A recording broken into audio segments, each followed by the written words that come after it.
Good evening and welcome to the District of Sechelt regular meeting of Council of Wednesday, May 4th. It is 7:01 p.m. and I'd like to acknowledge that we are on the territory of the Sechelt Nation. We have an agenda in front of us. I'd like to request that we make a small adjustment. We move item 10.1 up just prior to number 8, bylaws, because we have our auditor in the gallery and then he can do his presentation and leave. Are there any other additions or deletions to the agenda? Seeing none, I'd look for a motion to adopt the agenda as amended. Moved, seconded, all in favor? Thank you. And we have a delegation with us this evening. We have Tess Huntley, the Hospice Society Executive Director. Ms. Huntley, over to you.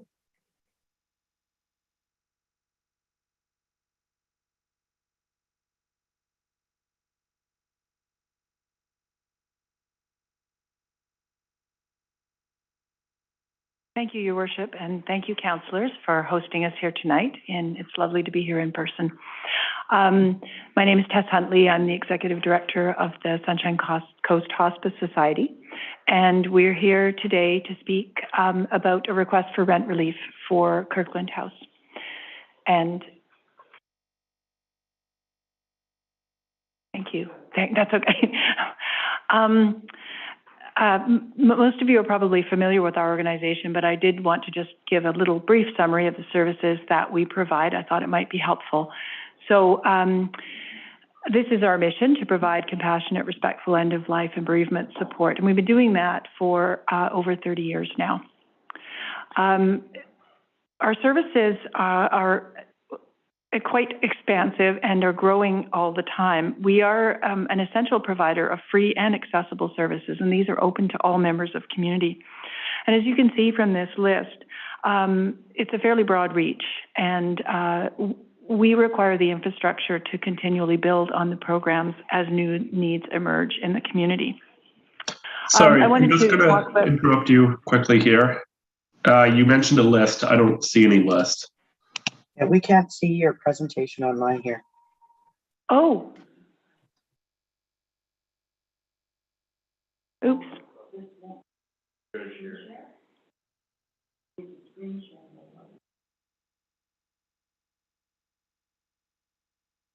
Your Worship, if you could just give us a moment to sort out our in-room technical difficulties, it'll just take a minute here. Thank you. Sorry about that, Tess.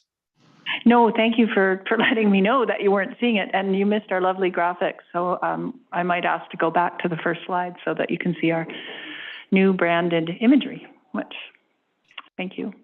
Thanks for your patience.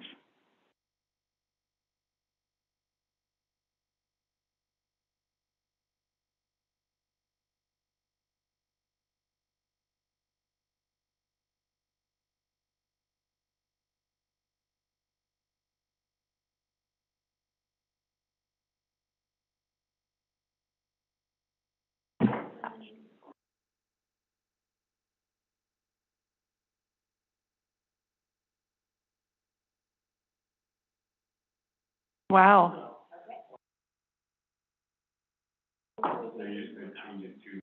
Councillor McLean, can you see the presentation online now? Yes. Yep.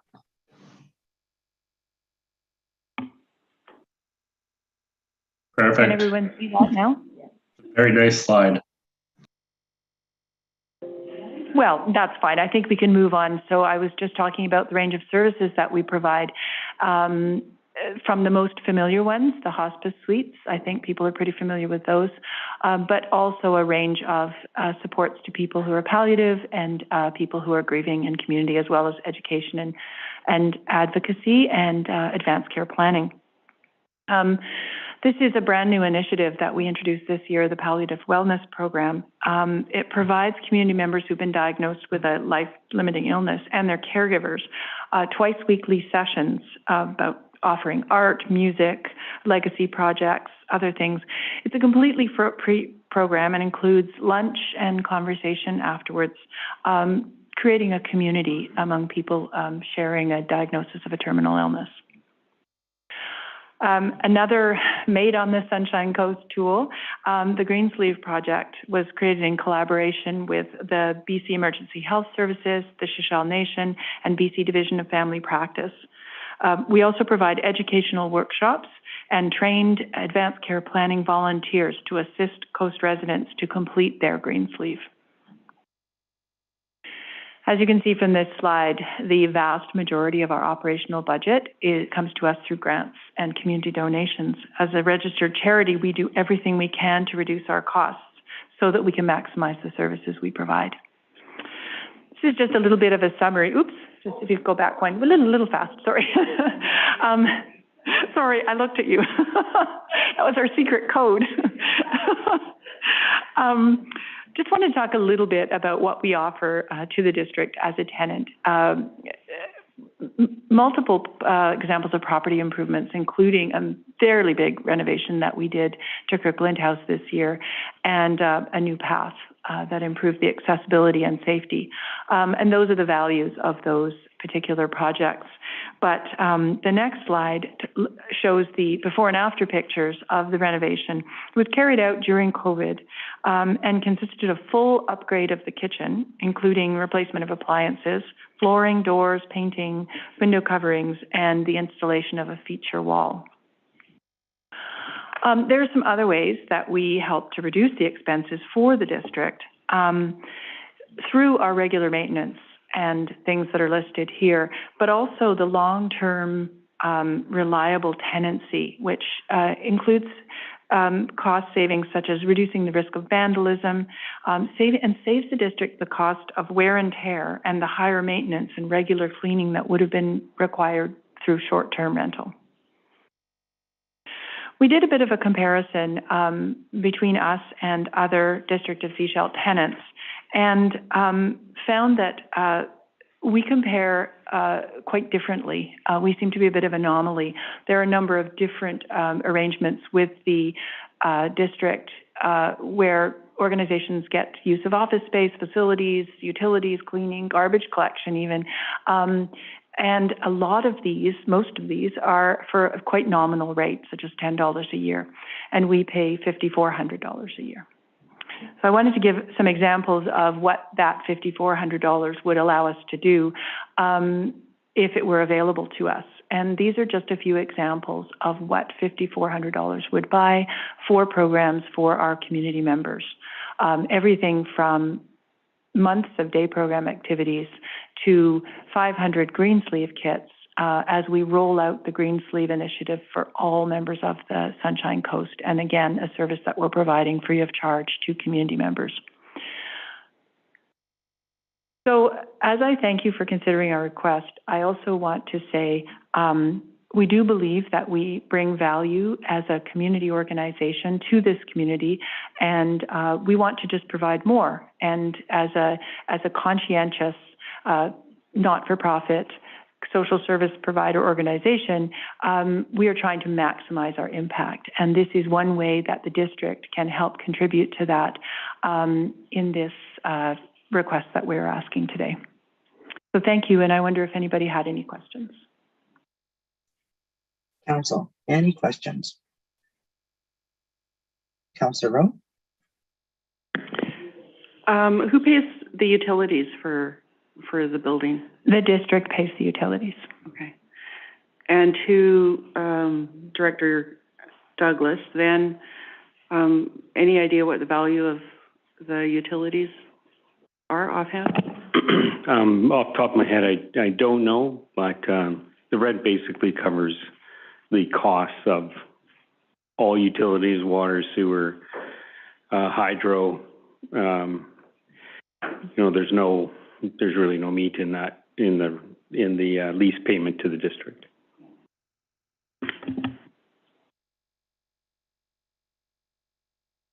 Any other councillors, questions, comments?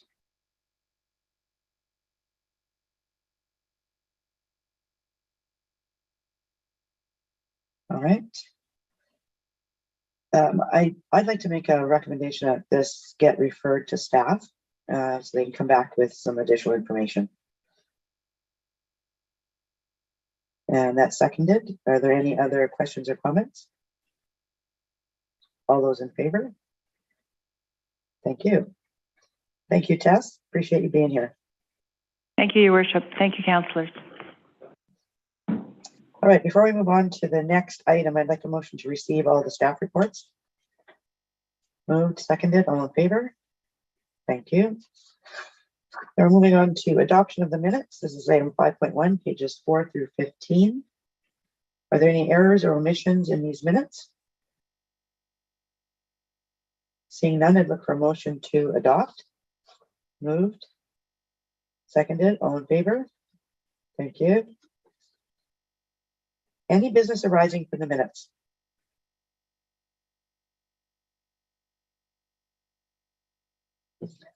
Seeing none, we'll move on to item 7.1. This is Committee of the Whole meeting minutes of April 13th for receipt and endorsement. First, any errors or omissions in the minutes? All right, look for someone to move receipt and endorsement.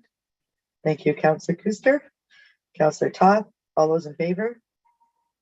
Thank you. Moving on to item 7.2. This is the Committee of the Whole meeting minutes of April 27th for receipt and endorsement. Any errors or omissions? Seeing none, I'd look for a motion to receive and adopt. Receive and endorse, moved, seconded, all in favor? Thank you. Moving on to item 7.3. This is the Advisory Planning Commission minutes of April 12th, and this is for receipt. I'd look for a motion to receive, moved, seconded, all in favor? Thank you. So we're going to move on to item 10.1. Corey Dunderhorst, and this is our draft audited consolidated financial statements and audit finding report for 2021. Over to you, Corey. Thank you, Mayor Seegers. And I will, bear with me for a second, I will fire up the presentation here.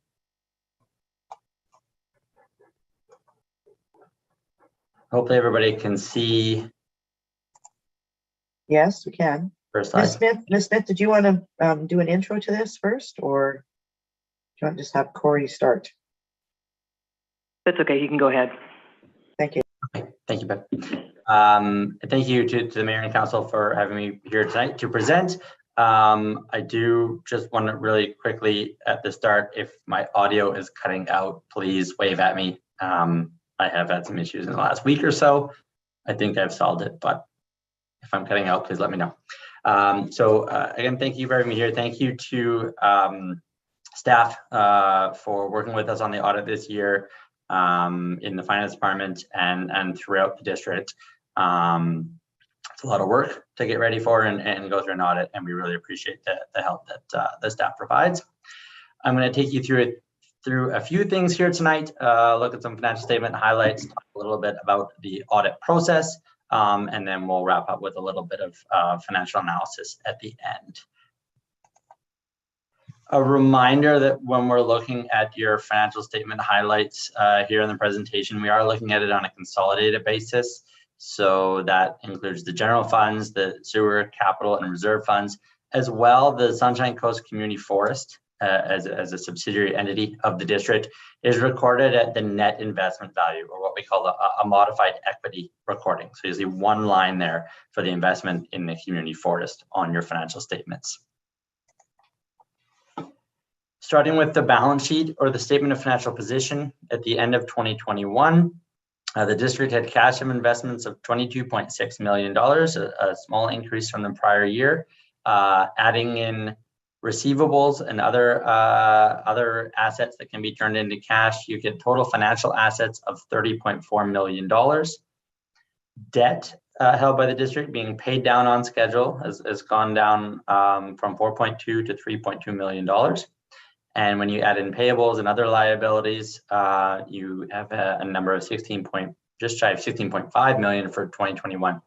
If you subtract the liabilities from that total financial asset number, you get what we call the net financial asset position, or a liquid position of the district. And it has improved significantly from $9 million to just shy of $14 million at the end of 2021. Then the tangible capital assets, the physical assets, roads, water, sewer, buildings, all the infrastructure that is provided and providing service for the community is $152.7 million, up over $2 million from the prior year. And accumulated surplus is just shy of $167 million at the end of 2021. I will get into what's in that number in a future slide.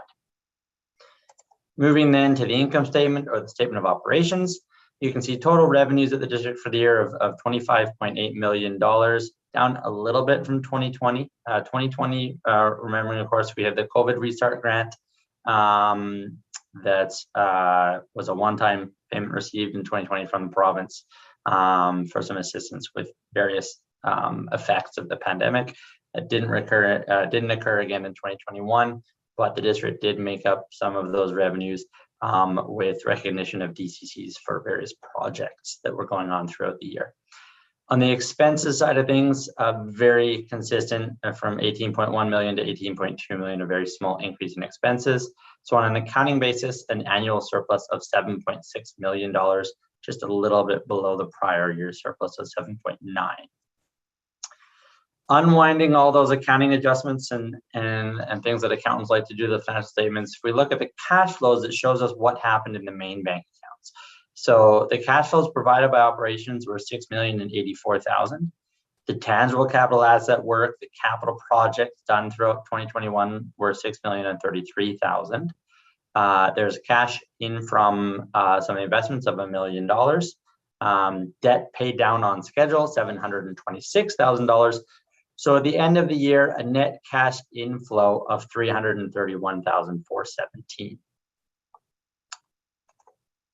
The final slide on the financial statements that we'll talk about is what's in that accumulated surplus number of $167 million.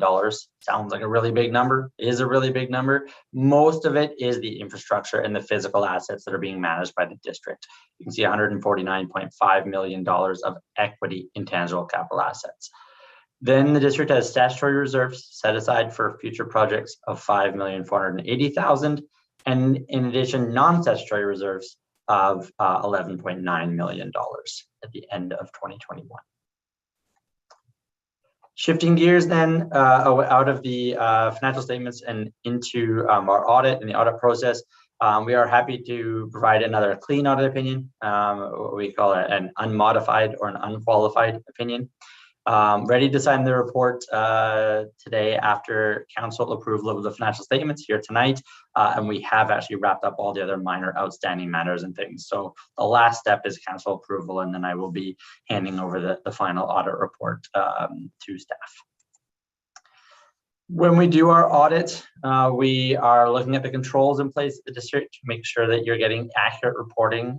We're looking at how are the controls designed, are they implemented in a way and designed in a way to cover your risks, safeguard assets, and make sure the financial reporting at the year end in the financial statements and throughout the year is accurate for council to look at. We sample transactions when we're doing our audits. We don't look at every transaction. So to do our audit, we set this number of materiality, and it drives the amount of testing that we do. For the 2021 audit for the district, that number we used was 880,000. So that's roughly 4% of your annual revenues. We look at every transaction that's larger than that number. So usually that's large grants and capital projects.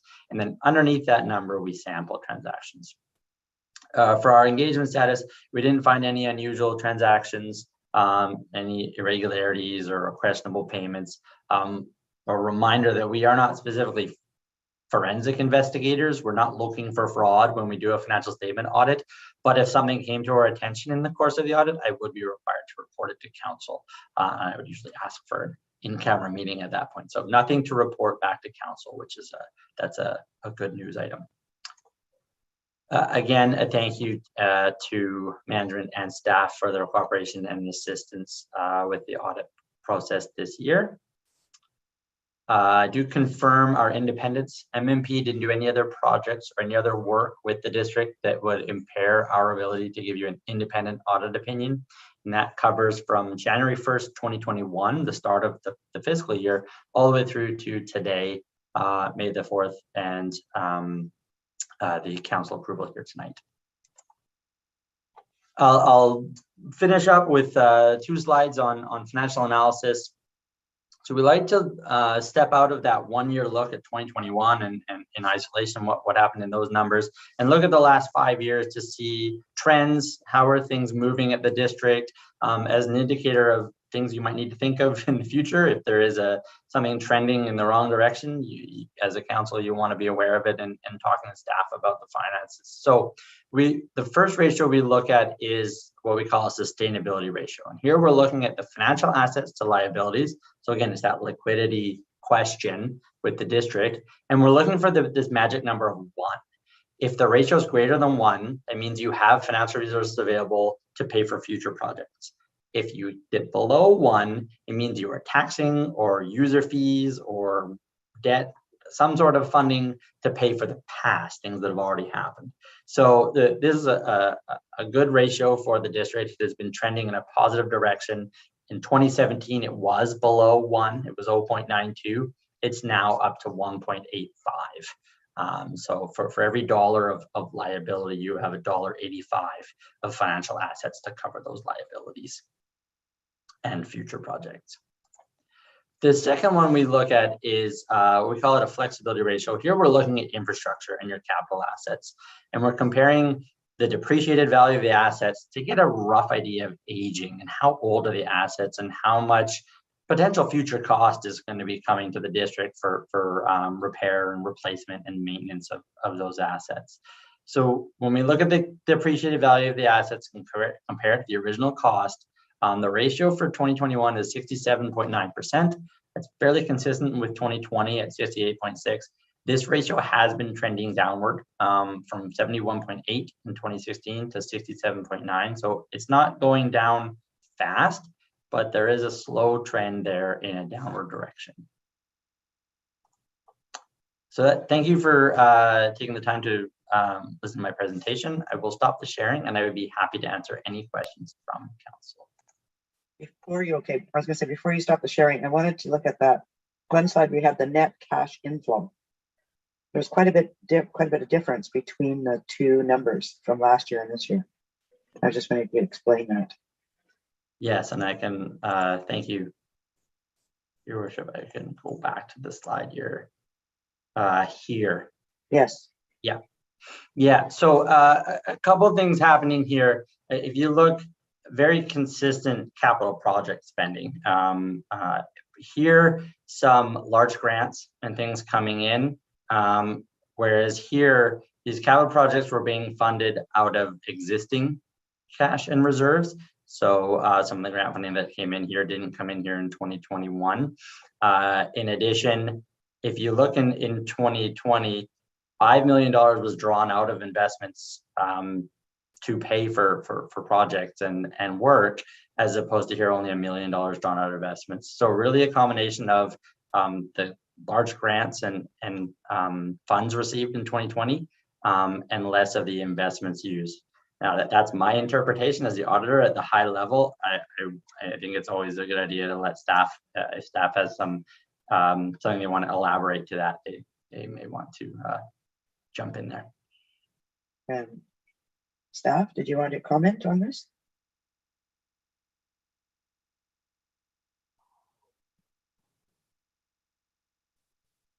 I have nothing more to add to the auditor's comments on that one. Okay, thank you. All right, so now you can stop sharing. Thanks. Okay. All right, council, any questions? Any comments? All right, thank you very much for your presentation. Thank you. Appreciate you being here with us tonight. So we'll look at item 10.1 then, the 2021 audited consolidated financial statements and MNP audit findings, and we'll turn over to staff for a presentation.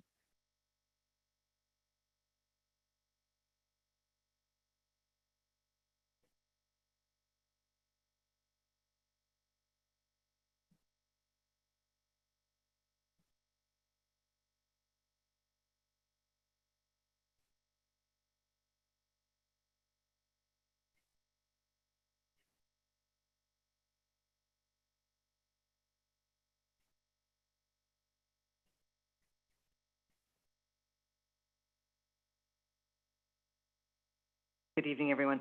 So my presentation was just to do an introduction to our auditor, so I haven't outlined anything. I just left it with Mr. Vanderhorst to explain everything, so I have nothing else to add.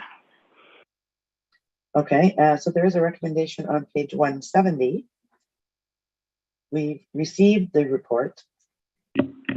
So then recommendation 2 is that the district's 2021 consolidated financial statements be accepted as presented. Would someone like to make a recommendation? Moved. Is there a seconder? Seconded. All right. Before we vote on this, do you have any questions on the financial statements that are part of this report?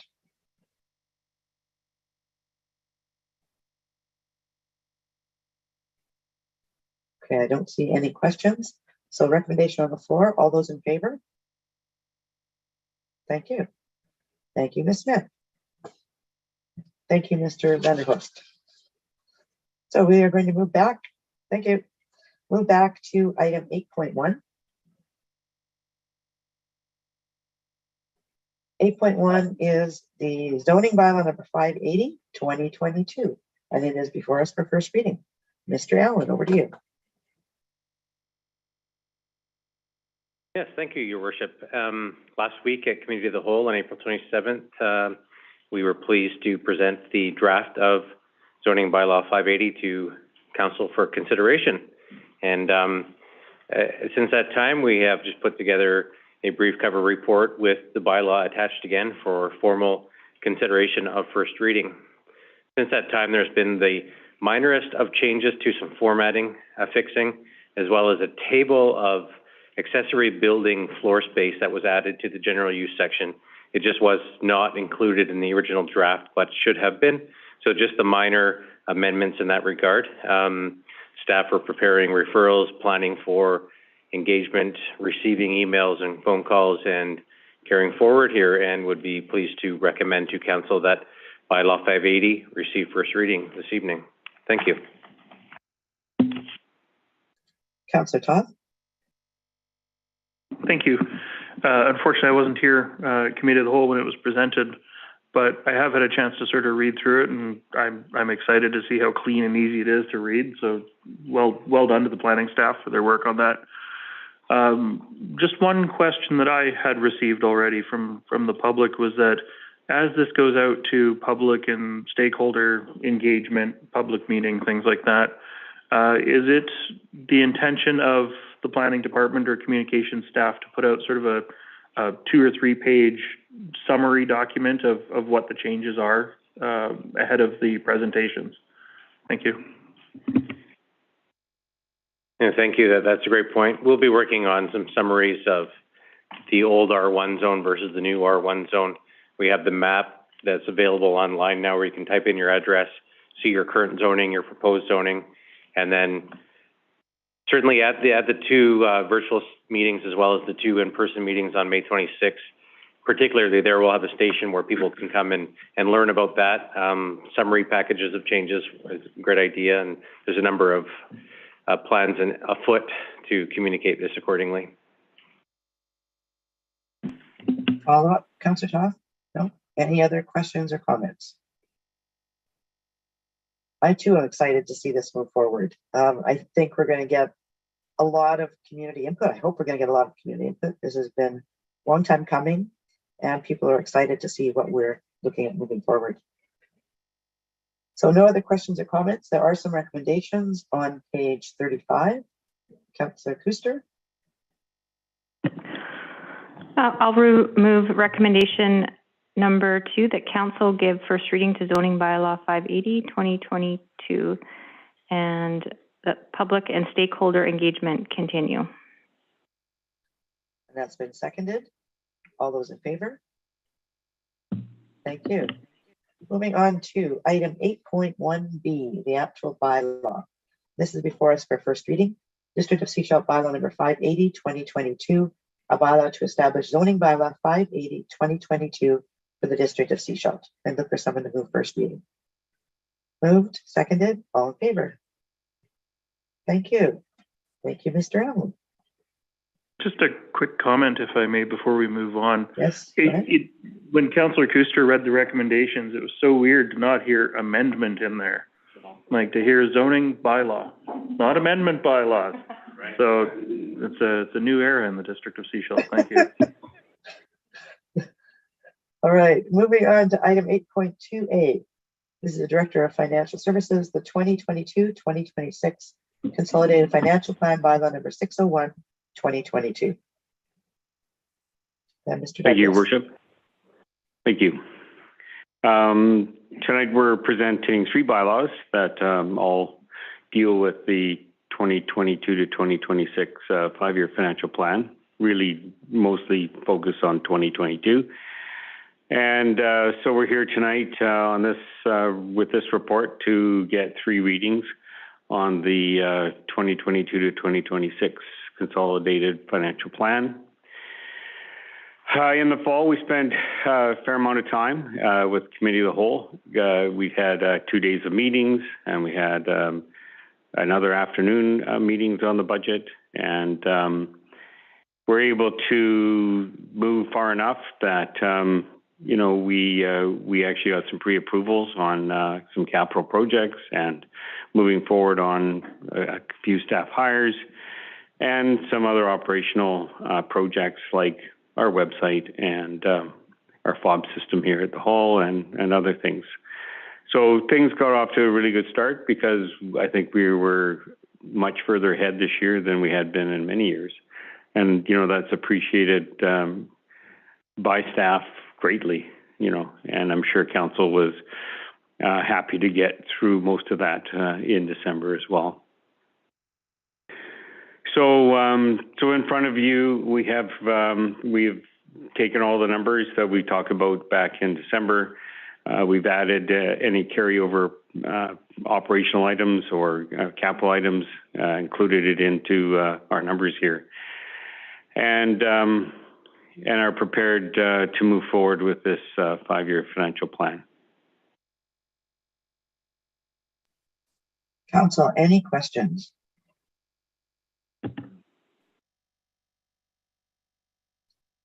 No questions. There are some recommendations on page 152.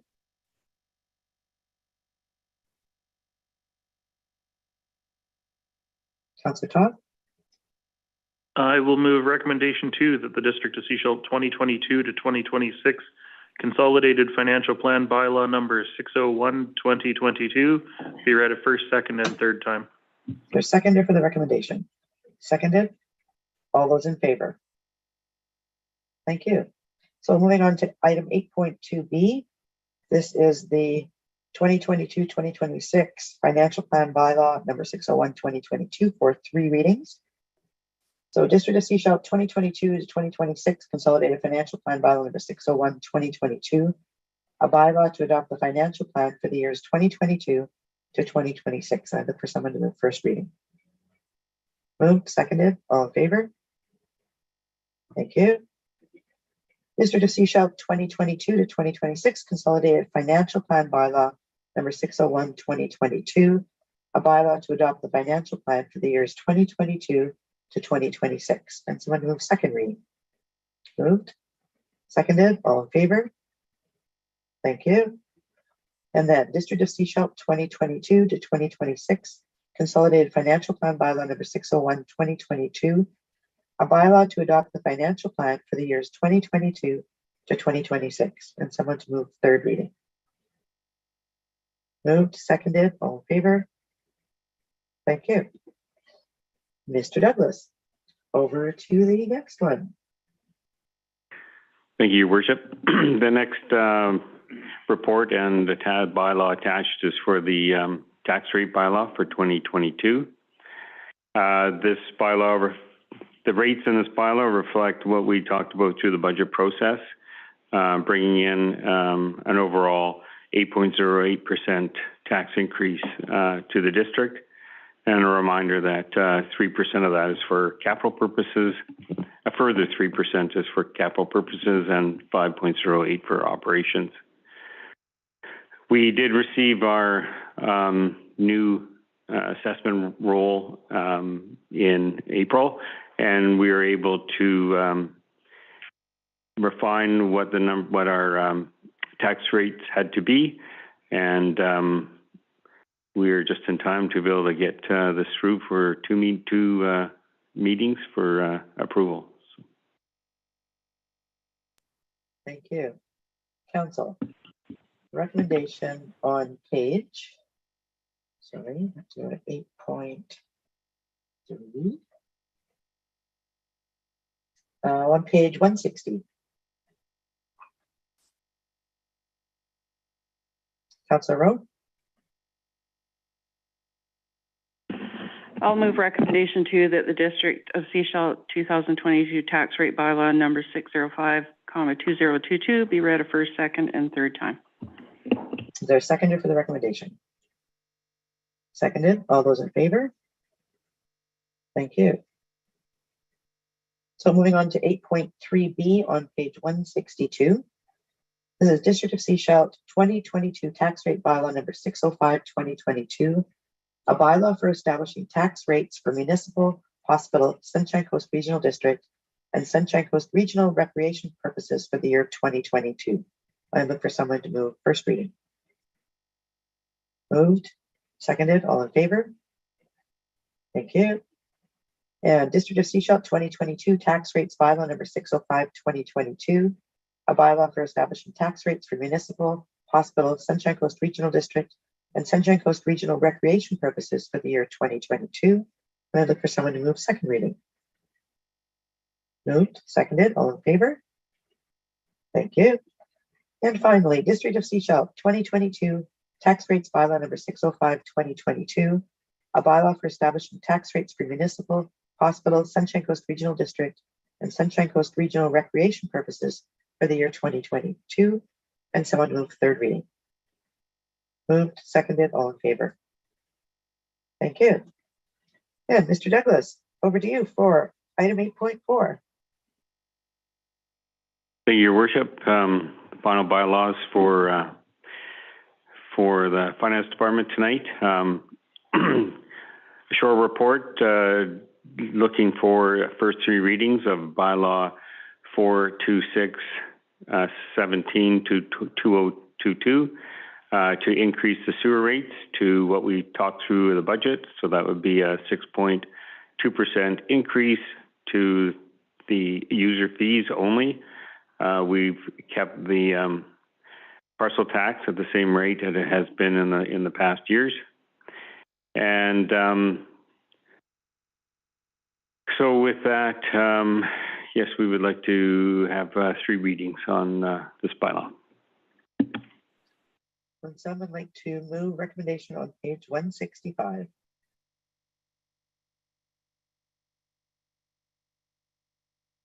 Moved. Councillor McLean. And seconded, Councillor Toth. All those in favor? Thank you. Moving on to item 8.4B. This is the actual bylaw, and it's before us for first, second, and third readings. So District of Sechelt bylaw number 426-17/2022, a bylaw to set fees for sewerage usage. And I look for someone to move first reading. Moved, seconded, all in favor? Thank you. And District of Sechelt bylaw number 426-17/2022, a bylaw to set fees for sewerage usage, and I look for someone to move second reading. Moved, seconded, all in favor? Thank you. And then District of Sechelt bylaw number 426-17/2022, a bylaw to set fees for sewerage usage, and someone to move third reading. Moved, seconded, all in favor? Thank you. Thank you, Mr. Douglas. Moving on to item 10.2, pickleball courts for Hackett Park. And Mr. Anderson, I believe that's you. Thank you, Your Worship. Good evening. As you recall, a report was brought forward to Council regarding the Hackett Park courts at the August 4th, 2021 regular Council meeting, where Council endorsed a resolution. It was actually option 3 to go forward with 2 dedicated pickleball court option and a shared use court lined for both pickleball and tennis on the remaining court. A few months later, in November of 2021, the sports represented by Tennis BC and Pickleball BC issued a joint statement which advised against shared courts and mentioned the need for pickleball hubs. So in light of the joint statement and feedback from court users, my recommendation at this time would be to rescind Council Resolution number 2021-08A-8, and that Council endorse the recommendation that staff be directed to proceed with creating a single dedicated tennis court and 2 dedicated pickleball courts. By endorsing this recommendation, pickleball will gain 2 dedicated courts, and although tennis will still be losing a court, the existing shared use conflicts between the 2 sports will hopefully be eliminated, and it would be consistent with the joint statement as well. I would like to add that both sports have noted that consideration should be given to including court sports installations when considering new parks. I guess both organizations feel there's a lack of pickleball and tennis courts publicly available on the coast and in Sechelt in particular. If there's any questions, I'd be happy to take them at this time. Thank you. Council, any questions for Mr. Anderson? There are no questions. Councillor Todd? I will move recommendation 2, the council resolution number 2021-08A-8 be rescinded, and recommendation 3, that staff be directed to proceed with creating a single dedicated tennis court and 2 dedicated pickleball courts at Hackett Park. Is there a seconder for the recommendation? Seconded. Seeing no questions, all those in favor? Thank you. Thank you, Mr. Anderson. Thank you. All right, we're moving on to item 10.3. This is development permit for Ripple Way Woodlands Phase 2 subdivision. And this is with our development planning manager, Mr. Hall. Thank you, Mayor and Council. We have a development permit here that covers a number of different development permit areas, 2 of which are delegated, which normally wouldn't come before council, but because they're all wrapped up into one, it's come before you. We have development permit areas number 2, 5, and 8, and number 8 has not been delegated to staff to deal with, so that has to come to council. It also involves a number of variances, 1 to the subdivision bylaw and some to the zoning bylaw, all to kind of better meet the development permit area 8 guidelines. So basically we have the development permit with some minor variances included, ready for council approval. This is in association with a subdivision application on Ripple Way. This is sort of the second half of the subdivision of a large property. The first phase was done a number of years ago, and the applicant is continuing to move forward with the phase 2 subdivision. The development permit is sort of one of the major items on the PLR for the subdivision, and they've been working steadily on their servicing agreement. So there's a few more things for them to work on after this, but they're getting closer to final approval, and this development permit would be one of the major pieces there. So if there's any questions, please let me know. Thank you, Council. Any questions? Councilor McLean. Yeah, I know that this is in the OCP special infill area number 6. So I was just wondering if staff could speak to what that entails and how this development is meeting that vision.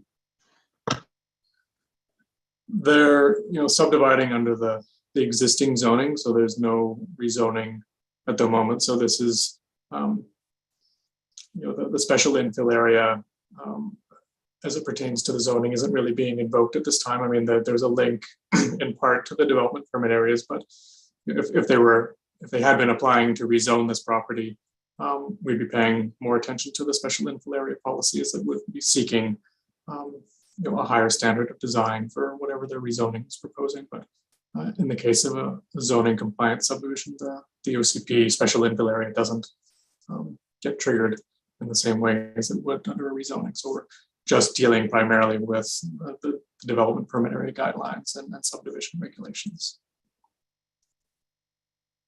Councilor McLean, any follow-up, or is that good? Yeah, I just have concerns with this. It's more single family homes in an area where the community had a vision for higher density.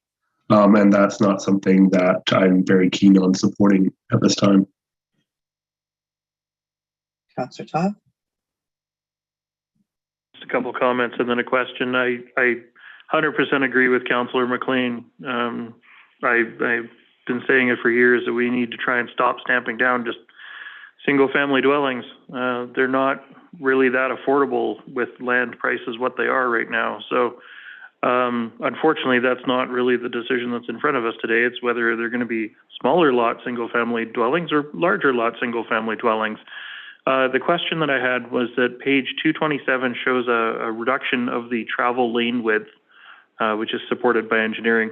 Is this intended to be a strata road, or is it going to be turned over to the district once complete?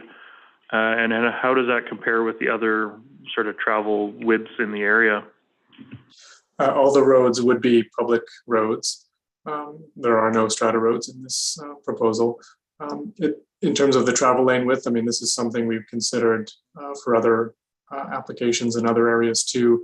It's also something that's would be part of the proposed new subdivision bylaw in terms of reducing travel lane widths sort of across the board for local roads anyway. There's still a rationale for, you know, arterial or collector roads to potentially have a larger travel lane, but we're finding our travel lane standards for local roads in the subdivision bylaw are quite wide, and there's certainly a fair amount of research out there about reducing the travel lane width.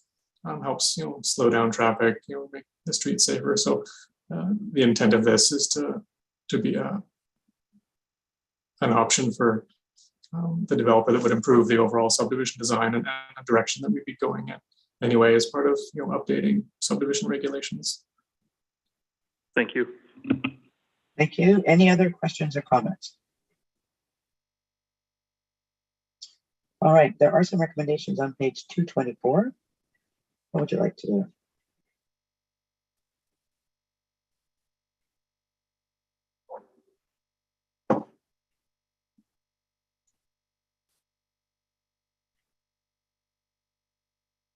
Councillor Todd? Like I said, it's whether it's a smaller lot subdivision or larger lot subdivision of single-family dwellings. So I will move recommendation 2, the council-approved development permit 2020-09 to allow for a 29-lot subdivision in West Porpoise Bay. Is there a seconder for the recommendation?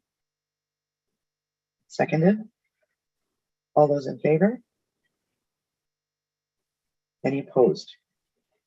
You like that recorded? Thank you. Thank you, Mr. Hall. Moving on to item 10.4, Engineering and Operations Division Capital Projects Update for May 4th. Any questions for Mr. Dillon? Or Mr. Douglas, who showed up as well? This is on page 275, 6, and 7. Any questions on any of these?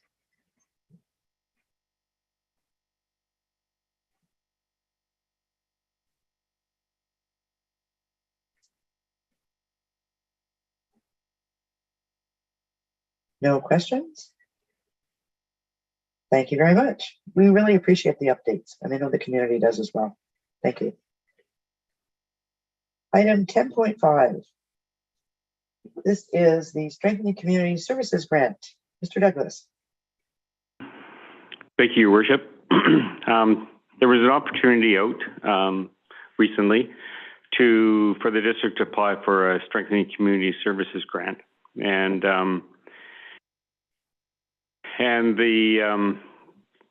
so we are looking to have a council motion to apply for this grant. And what this grant would allow is for us to apply for funds to allow the Arrowhead Clubhouse to increase its hours from 4 days a week to 5.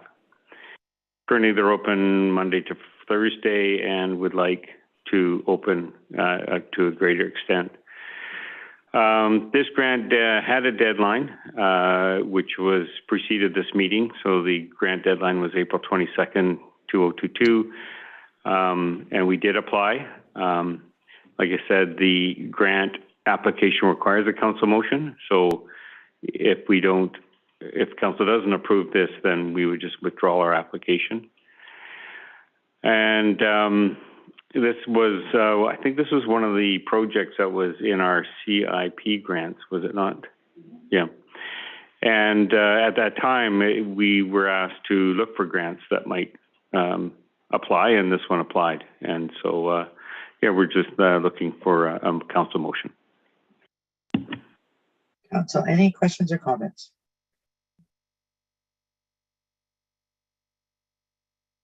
I'd like to say that I know Arrowhead serves the some of the challenging people in our community, and they're finding that when it was closed during COVID, it was really difficult, and having 4 days a week works, but having 5 days a week will be much better for them. They're finding that they're serving a much wider population and would really like to be open the extra day. So I'm hoping we can support this and move this forward. Councillor Rowe? Yeah, I just sort of lost my page, but I'm back. Yes, I did apply for a CIP grant. We were only able to fund, I think, half of what they asked for. And just to note that this is the only drop-in service that is provided for mental health clients on the entire Sunshine Coast. So every day that they have to stay closed has a pretty significant impact on our community and our emergency department. So I can't say enough about the work that they do. And as such, I am happy to move, first of all, thank you to staff for looking and jumping on that opportunity. I know grants sometimes don't come around at the convenient time that allows us the appropriate time for turnaround. So thank you for seizing the opportunity. So I will move recommendation 2 that council support the District of Sechelt applying for and managing the Strengthening Community Services Grant for funding to allow the Arrowhead Clubhouse to increase operations to 5 days a week. And that's been seconded. And then Councillor Tom. Thank you. Just looking, well, 2 questions. The grant is to expand Arrowhead's services to 5 days a week. Is that, I guess the question is sort of how long will the funding last them at 5 days a week before they need to either cut back to 4 days a week again, or find another source of funding? And then the other question I had was on page 278 near the bottom. It mentions that Sechelt's eligible for up to $112,500 for 2022. Do we know of any other organizations that are looking to take, or that looked to take advantage of this grant? And is there going to be an additional intake since we didn't sort of apply for our maximum allotment? Mr. Douglas, did you want to address any of those? Sure, thanks. Thank you for the question. The district is here only applying for $60,969, which is the estimate for, I believe, opening for a year. The grant timing, meaning for the program to run, basically starts once you have your agreement in place, right? And this is the second intake, and I'm not sure if there will be a third intake or not. Thank you. Any other questions or comments? So there's a recommendation on the floor. All those in favor? Thank you. Moving on to council reports. All right, so we get to do this based on the order you are on my screen. So we'll start with Councillor Rowe, Kuster, Scott, Toth, Lamb, and McLean. So Councillor Rowe. I am not prepared to give a report. I feel like we have done a lot of things lately. And honestly, I'm so consumed by the implementation of our new electronic health record at for the Sunshine Coast, that my brain is all wrapped up in computers. So I'm going to pass for this go around. All right, thank you. Councillor Kuster. Okay, I attended APC, and it was a short meeting. We were presented development permit application for the Old Blue Heron and for some guest suites. And in general, APC gave some really great positive feedback, so that was really good to hear. Also attended library board. Nothing much to report on that, but I do encourage everyone just to check out what services Leanne is offering, because it's pretty amazing, like I always say. I just actually wanted to say, when we had our committee of the whole meeting the other day and that door was open, and maybe it's because we haven't been in person so much anymore in the afternoon, but I was amazed at how much traffic was going into the library. Like, I was like, actually, it was distracting, but I was like looking, I was like in and out. So it's pretty impressive. That's all I have to report. Thank you. Councillor Scott. Nothing council related to report on my end. Thanks. Thank you. Councillor Todd. Thank you. I had nothing to report until 6 o'clock this evening. Councillor McLean and I had a short information/conversation meeting with a few other local elected, plus our MLA, about the prospect of and process of bringing forward a request to be added as a speculation and vacancy tax jurisdiction. It was a good conversation. I had to duck out to get here before the meeting quite ended, so I'll let Councillor McLean finish. But other than that, nothing to report. Thank you. Councillor Lamb.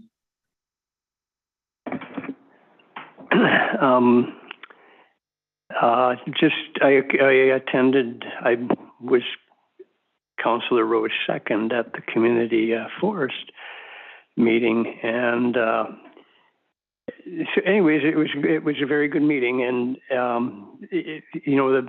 there's a lot of controversy about logging and all that, but it came down, first off, they gave the district their regular dividend of $25,000, and then there was another $500,000 that they gave to the district, and that was part of their earnings from this past year.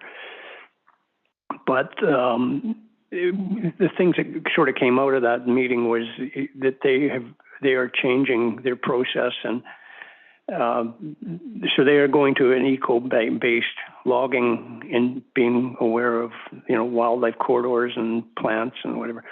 They're planning for the future and being looking at being sustainable. They put in 3 new directors at this annual meeting. And one of the things that came out of it right at the very end of the meeting, I think a meeting was adjourned, and there was a fellow in the audience, and he said that he was an RFP, so registered professional RPF, registered professional forester, and he worked for quite a few different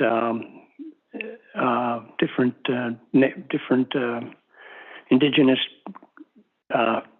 communities in British Columbia, and he was very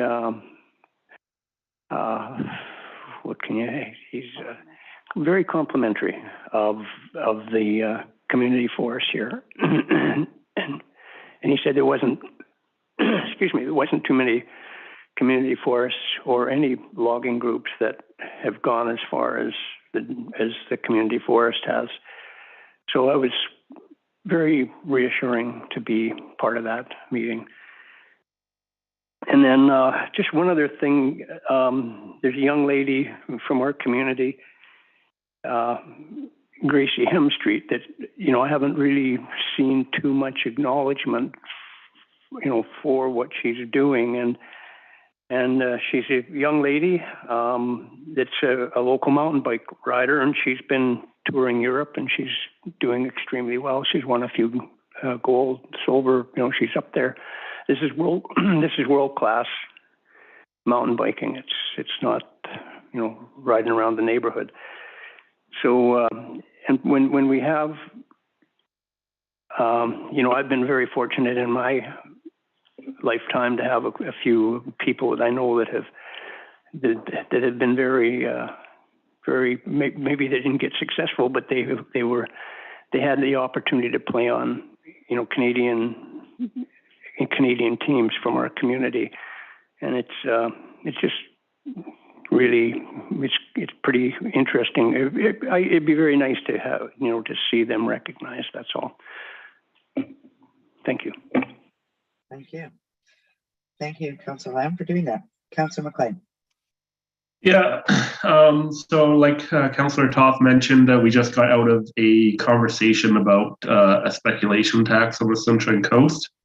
And I think it's obviously not as simple as we thought. There's a lot of complexities behind it. So one thing that we're going to do is put out some more information about the speculation tax. So when I get that information online, I'll be sure to share it publicly and with you all. I'd also like to have a conversation, not right now, but at a future council meeting about sending a letter off regarding alternative tax options. So right now, the speculation tax is run by the province, but the conversation was we'd like a more tailored approach. We'd like more control over that. And there was a UBCM motion passed to that extent, I believe, in 2020. So I'd like to have a brief conversation about potentially sending a letter to that extent at a future meeting. And then that also ties in with some of the work UBCM is doing on the future of finance. I can't recall the name of the committee, but there's a committee looking at how local governments are gather funds and finance. So yeah, I think let's look forward to a more wholesome discussion at this table in a few weeks' time. Yesterday, I attended a meeting with Sunshine Coast Tourism, a resident dialogue. Few interesting things came out of that. I think one big one that I didn't realize is that tourism has a really big role in preserving the environment and culture. So you recognize, like, you think of all the tourism opportunities that our trails and parks have, and then you think of all the promotion that, say, local First Nations get, or arts scene that come through tourism. It really helps promote or protect our culture. Good news for local governments is going to be it was a banner year for tourism in 2021. There was $40 million in room revenue on the Sunshine Coast. So of course, that's going to mean an increased amount coming to local governments to fund affordable housing.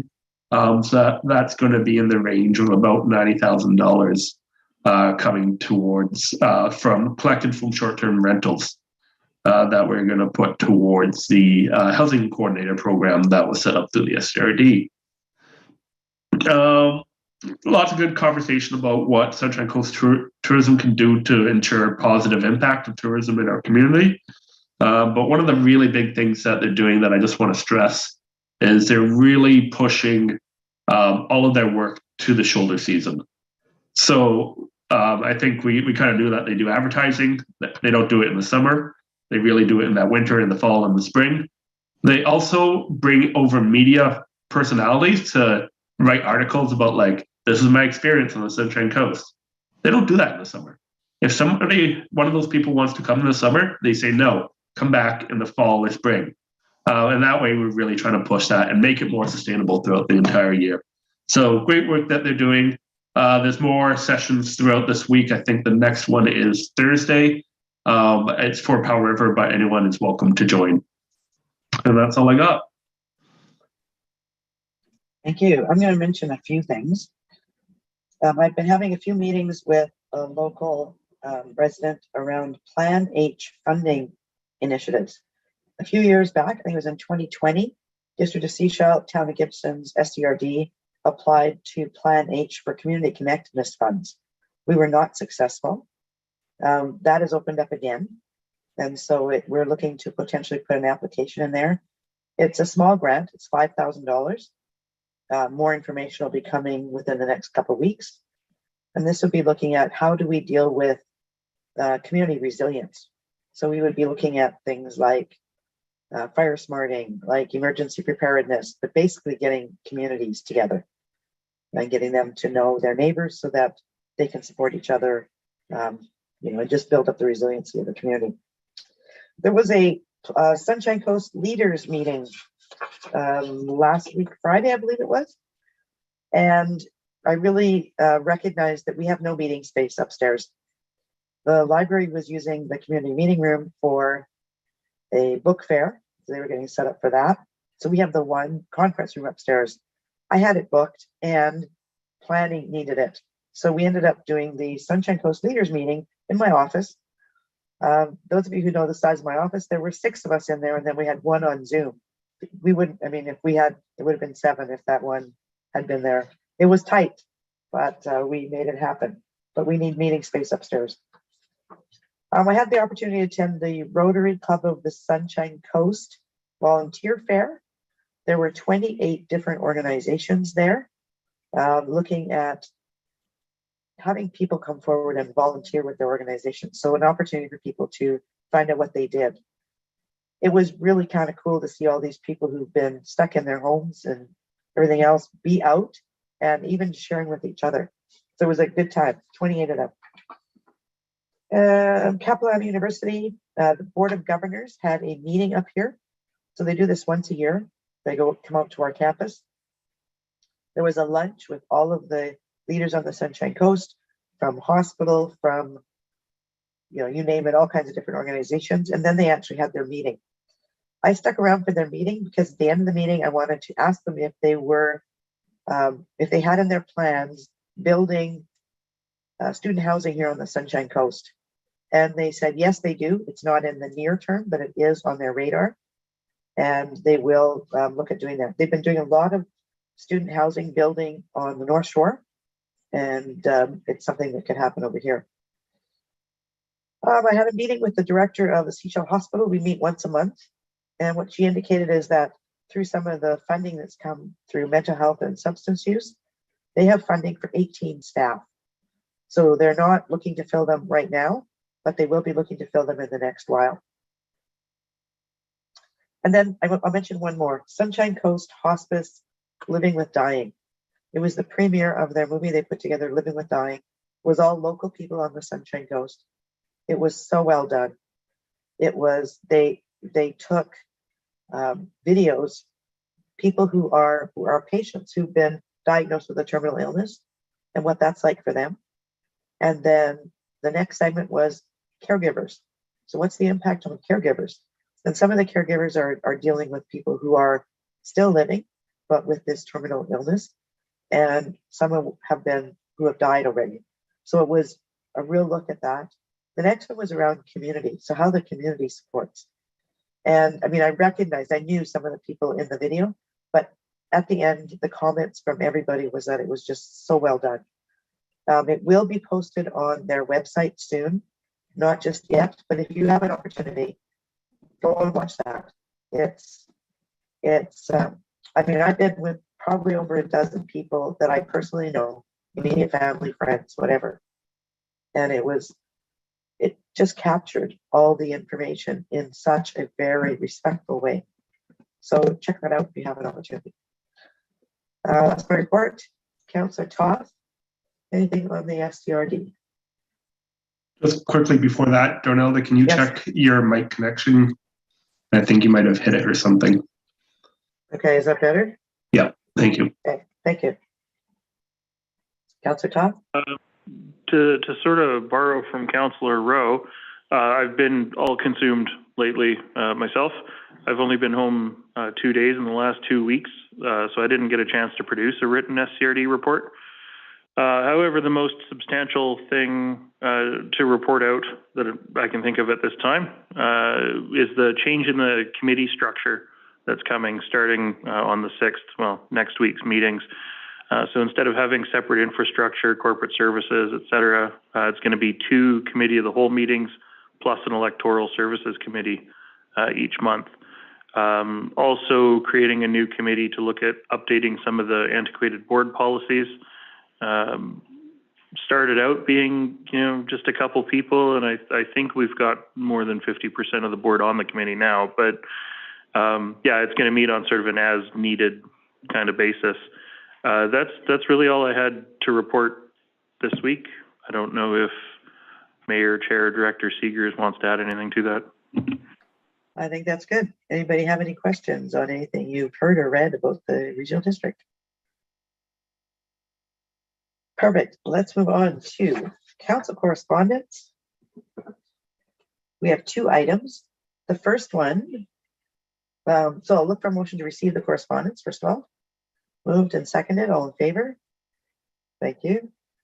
The first one is a notice about a grant that we received for a child care facility for 77 spaces. And this grant covers capital costs, also covers all furnishings. So basically furnishings and the equipment in the yard for the play, for the students to play or the children to play on. So it's been approved. Staff are starting to work on this, and we'll be looking at moving this forward. What this will allow us to do as well is work with Kaplan University and potentially be a practicum site.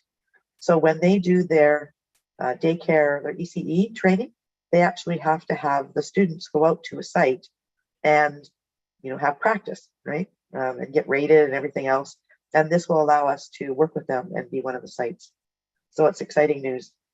Thank you to staff for putting this grant together. And I know this is the second one. We did one, we're not successful. Second one, we were successful. So good job on that. Second report is on a UBCM resolution from Town of Gibsons. They are looking to take this to UBCM, and they'd like our support for this UBCM recommendation.